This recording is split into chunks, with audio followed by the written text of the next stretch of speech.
to turn on or turn off test alert in emergency wireless emergency alert. Samsung Galaxy Z Flip 6. Open settings, swipe the notification panel, and then tap settings icon.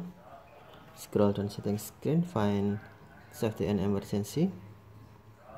Next, tap safety and emergency. Select wireless emergency alerts, and then on test alerts, tap switch until Bluetooth turn on or tap switch until Credo turn off. Receive carrier test and monthly test from the safety alert system. Okay, tap switch until Bluetooth turn on or tap switch until Credo turn off.